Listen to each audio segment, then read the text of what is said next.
অর্থ ও প্রভাব খাটিয়ে রংপুরে বিল দখলের মহোৎসব, আয়ের পথ হারিয়ে বিপাকে জেলেরা, ইজারা নীতি সংশোধনের আশ্বাস মৎস্য উপদেষ্টার।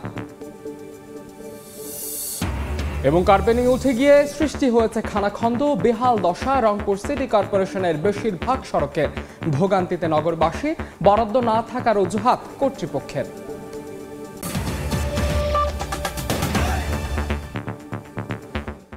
আমন্ত্রণ সময় সংবাদের নিয়মিত আয়োজন বিভাগীয় সময় থাকছে সপ্তাহের 7 দিন ভিন্ন ভিন্ন বিভাগের সংবাদ নিয়ে। আজ থাকছে রংপুর বিভাগ, সঙ্গে আছে মাহাদ ইসলাম শুভ। শুরুতেই বেগম খালেদা জিয়ার লন্ডন যাত্রা প্রসঙ্গ। অবশেষে উন্নত চিকিৎসার জন্য রাতে যুক্তরাজ্যে যাচ্ছেন বিএনপি চেয়ারপারসন বেগম খালেদা জিয়া। বিস্তারিত জানাতে গুলশানের বাসার সামনে আছেন রিপোর্টার আহমেদ সালেহীন। সরাসরি যাচ্ছি তার কাছে। সালেহীন,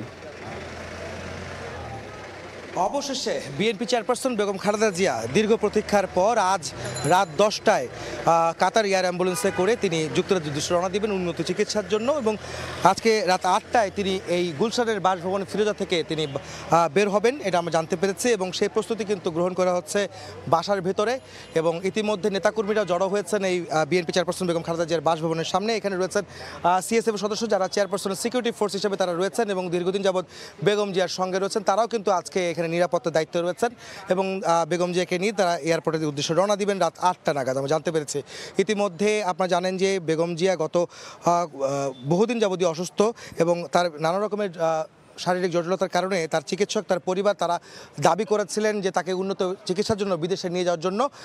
সেই দাবি অনুযায়ী তৎকালীন আওয়ামী লীগ সরকার সেটি তাকে অনুমতি দেয়নি বিদেশে যাওয়ার জন্য। তবে আজকে যখন 5ই আগস্ট পরবর্তী যে সময়টি এসেছে, যখন আওয়ামী লীগ সরকার বা শেখ হাসিনা দেশে নেই, যখন পালিয়ে গেছেন তারা, সেই মুহূর্তে বেগম জিয়া তিনি আজকে সমস্ত মামলায় খালাস পেয়ে আজকে তিনি যাচ্ছেন লন্ডনে, যেখানে তারা উন্নত চিকিৎসা দেওয়া হবে। এবং আপনারা জানেন যে লিভার সিরোসিস সহ নানা ধরনের রোগে তিনি আক্রান্ত এবং দীর্ঘদিন যাবৎ তিনি ভুগছেন এই সমস্ত রোগে।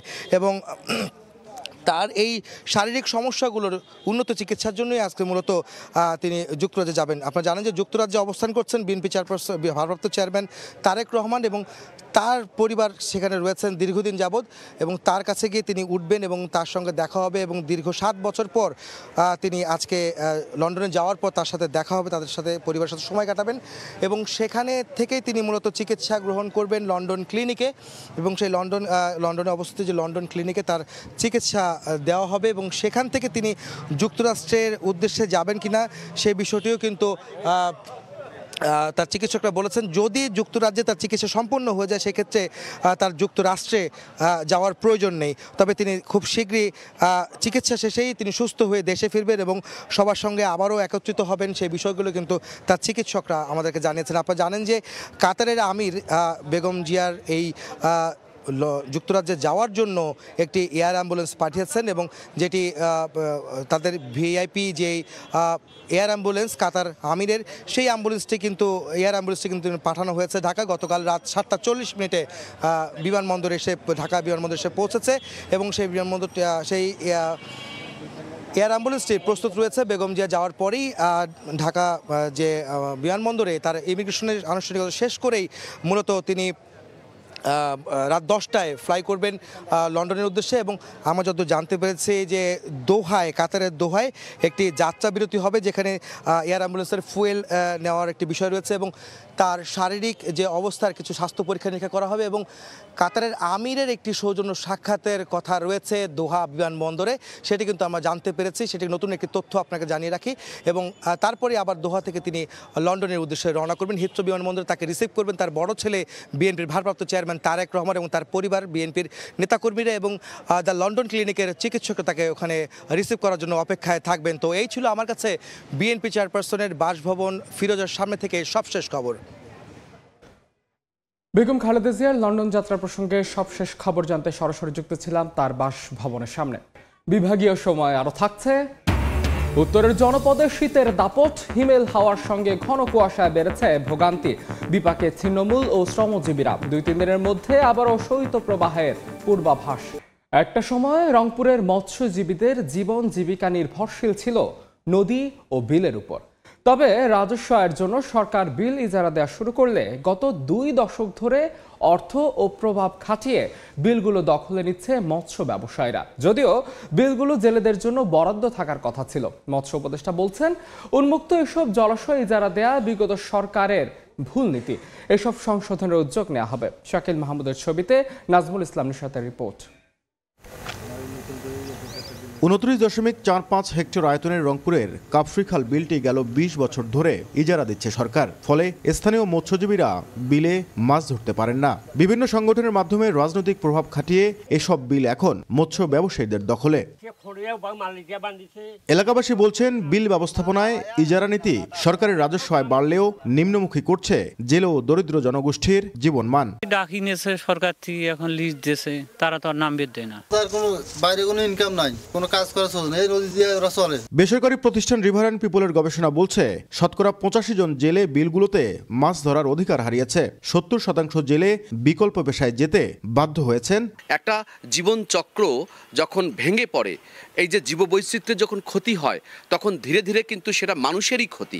সম্প্রতি রংপুর সফরে এসে মৎস্য উপদেষ্টা জানান, বিলগুলো ইজারার সিদ্ধান্ত বিগত সরকারগুলোর ভুল নীতি। এর পরিবর্তনে উদ্যোগ নেয়ার আশ্বাস তার। জলাশয়গুলোকে দিয়ে বাণিজ্য করার জায়গা না, তো কাজে এই জায়গাগুলোকে আমরা পরিবর্তন করার চেষ্টা করছি। গবেষণায় আরও উঠে এসেছে, বিলগুলোতে 45% প্রাকৃতিক মাছের প্রজাতি বিলুপ্ত হয়েছে। সংকটে পড়েছে জীববৈচিত্র্য। জালজার জলতার এই নীতি বাস্তবায়ন এবং জেলেদের জন্য দীর্ঘমেয়াদে উদ্যোগ নেওয়া গেলে এই সংকট সমাধান করা সম্ভব বলে মনে করেন সংশ্লিষ্টরা। নাজমুল ইসলাম নিশাত, সময় সংবাদ, রংপুর। এই নিয়ে আলোচনার জন্য এই মুহূর্তে রংপুরে আছেন সহকর্মী নাজমুল ইসলাম নিশাত, তার সঙ্গে যুক্ত হচ্ছেন রিভার অ্যান্ড পিপলের পরিচালক ডক্টর তুহিন ওয়াদুদ। সরাসরি চলে যাচ্ছি নিশাতের কাছে। নিশাত,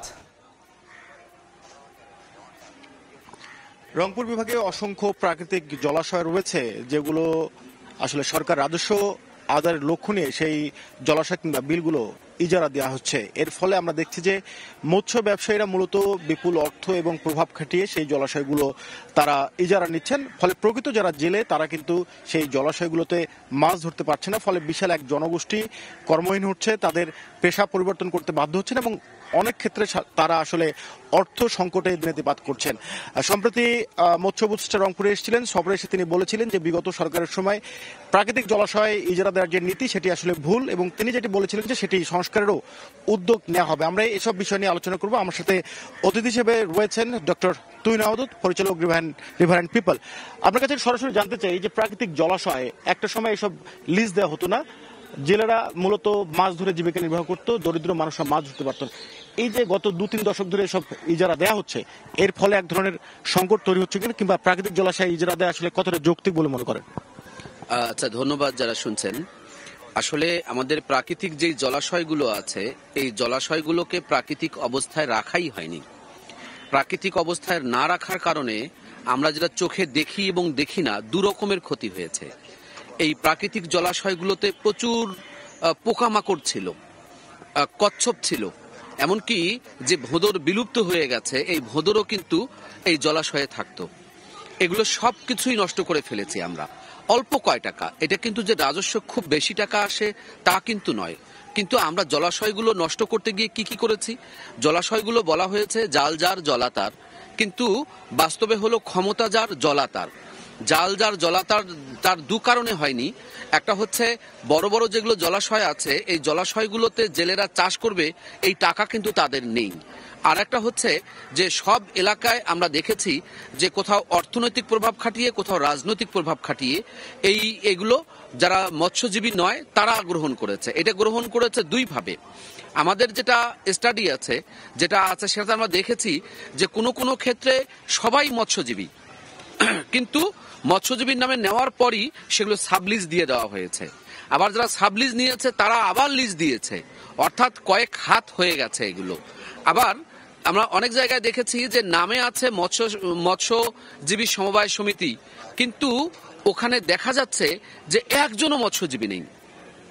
অর্থাৎ এই যে ঘটনাগুলো ঘটে, এগুলো সব প্রকাশ্যে ঘটে, এগুলোর সঙ্গে স্থানীয় প্রশাসন জড়িত আছে।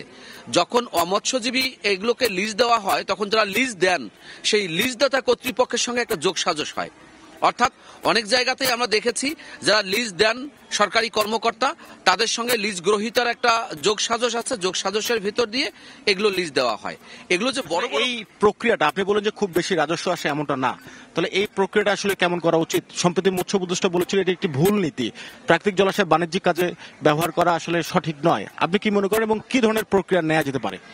আমরা যেটা মনে করি সেটা হচ্ছে প্রত্যেক ইউনিয়নে, উপজেলায় না, যেহেতু প্রচুর আমাদের জলাশয় আছে, প্রত্যেক ইউনিয়নে একটা করে বড় জলাশয়কে প্রাকৃতিক রাখতে হবে। এই কারণে যে সেখানকার প্রাকৃতিক মাছ, প্রাকৃতিক এমনকি অনেক অতিথি পাখি এখানে আসে, পরিযায়ী পাখি, যে পাখিগুলো ওখানে পড়ে তার জীবন জীবিকা নির্বাহ করে।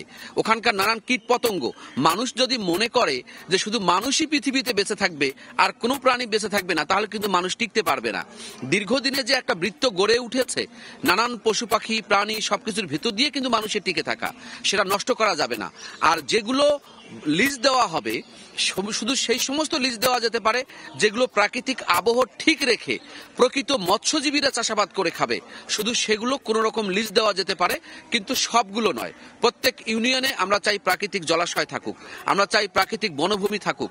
এইটা তাহলে যেটা হয় যে এখন কি হয়েছে, আপনি যাবেন গ্রামীণ যে মাছগুলো ছিল আপনি যান না, বাজারেও নেই।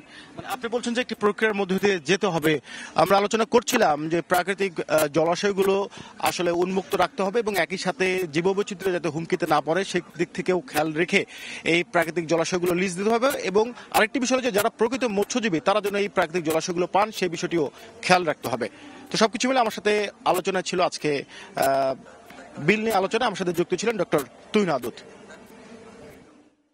সরাসরি যুক্ত ছিলাম রংপুরে। কোথাও উঠে গেছে কার্পেটিং, আবার কোথাও সৃষ্টি হয়েছে খানাখন্দ। বেহাল দশা রংপুর সিটি কর্পোরেশনের বেশিরভাগ সড়কের। এতে যাতায়াতে ভোগান্তি পোহাতে হচ্ছে নগরবাসীকে। তবে বরাদ্দ না থাকায় রাস্তা সংস্কার সম্ভব হচ্ছে না বলছে সিটি কর্পোরেশন। আব্দুর রশিদ জীবনের রিপোর্ট। জিএল রায় রোড, রংপুর নগরীর জাহাজ কোম্পানি থেকে সাতমাথা পর্যন্ত 4.5 কিলোমিটার সড়কটিতে সৃষ্টি হয়েছে খানাখন্দ। একই দৃশ্য জুম্মাপাড়া, মুলাটোল, বুড়িরহাট, কদমতলা সহ নগরীর বেশিরভাগ এলাকার সড়কের। রাস্তা যখন তৈরি করে তখন পিচের উপর দিয়ে পিচ, কোনো খোয়া টোয়া দেয়নি আর কি। কারো বাচ্চা পড়ে যাচ্ছে, কারো বউ পড়ে যাচ্ছে, কারো ব্যাগ পড়ে যাচ্ছে। নগরীর বর্ধিত এলাকার সড়কগুলোর অবস্থা আরও খারাপ।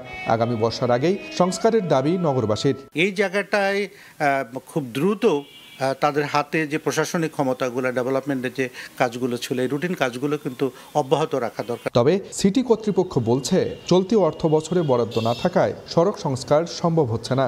আমরা আশা করছি নতুন অর্থ বছরে আমরা কিছু বরাদ্দ পাবো। 203 বর্গ কিলোমিটার আয়তনের রংপুর নগরীর মোট সড়কের দৈর্ঘ্য প্রায় 1,500 কিলোমিটার, যার মধ্যে কাঁচা রাস্তা রয়েছে প্রায় 500 কিলোমিটার। আব্দুর রশিদ জীবন, সময় সংবাদ, রংপুর। বিভাগীয় সময় আরও থাকছে। ঠাকুরগাঁও সুগার মিলে আখ মারাই শুরু। পাওনা পরিশোধ না হওয়ায় আখ সরবরাহ করছেন না অনেক কৃষক। কাঁচামাল সংকটের আশঙ্কা কর্তৃপক্ষের। তীব্র শীতে কাবু উত্তরের জনপদ। রংপুরে শীতের কারণে সবচেয়ে বেশি বিপাকে পড়েছে ছিন্নমূল ও স্বল্প আয়ের শ্রমজীবী মানুষ। আগামী 2 থেকে 3 দিনের মধ্যে তীব্র শৈত্যপ্রবাহের পূর্বাভাস আবহাওয়া অফিসের। তারিকুল ইসলামের ক্যামেরায় রেদওয়ান হিমেলের রিপোর্ট।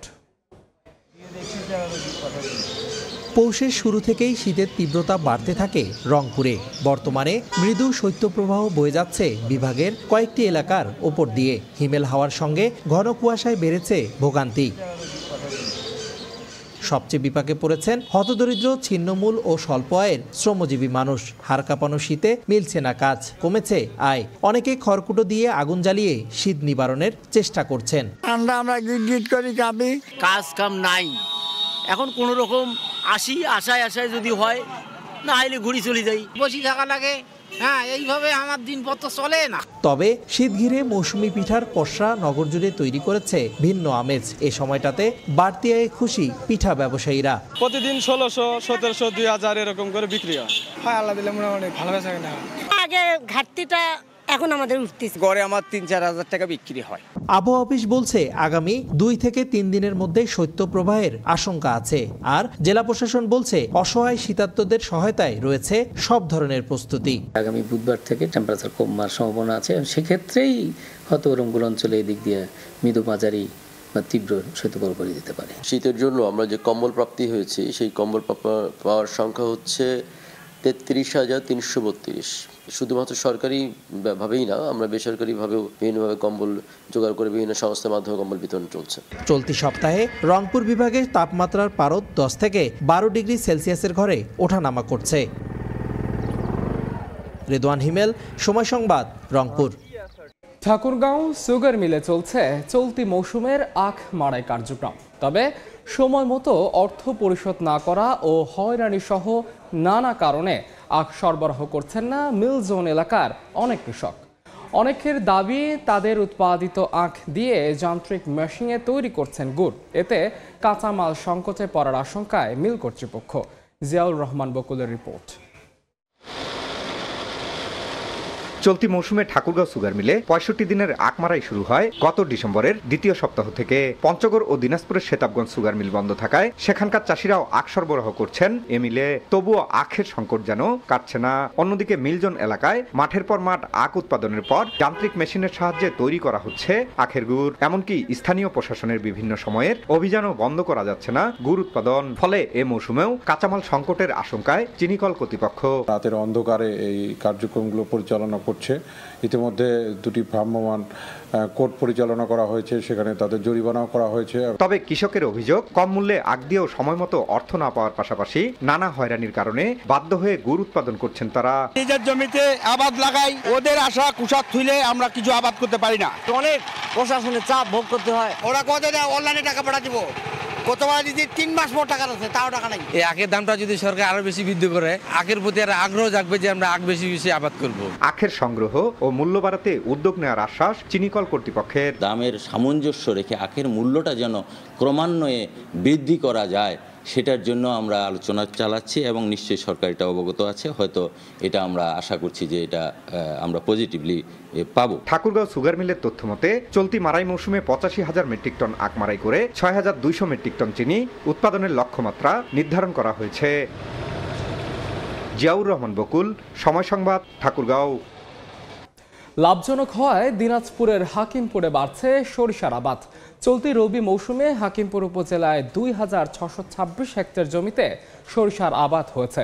কৃষক বলছেন আমন ধান ঘরে তোলার পর ডিসেম্বর থেকে ফেব্রুয়ারি মাস থেকে বিরতি, এরপর আবার শুরু হয় ইরি বোরো চাষ। মাঝের 2-3 মাস সময়ে জমিতে সরিষা আবাদ করেন তারা। লাভ হওয়ায় প্রতি বছর বাড়ছে আবাদ। চলতি মৌসুমে আবহাওয়া ভালো থাকায় সরিষার বাম্পার ফলনের আশা চাষিদের। এদিকে আমদানি নির্ভরতা কমিয়ে সরিষা আবাদ বাড়াতে সব ধরনের সহযোগিতার কথা জানায় স্থানীয় কৃষি বিভাগ। বিভাগীয় সময়ের শীর্ষ সংবাদগুলো জানিয়ে দিচ্ছি আরেকবার। এবং অর্থ ও প্রভাব খাটিয়ে রংপুরে বিল দখলের মহোৎসব। আয়ের পথ হারিয়ে বিপাকে জেলেরা, ইজারা নীতি সংশোধনের আশ্বাস মৎস্য উপদেষ্টা।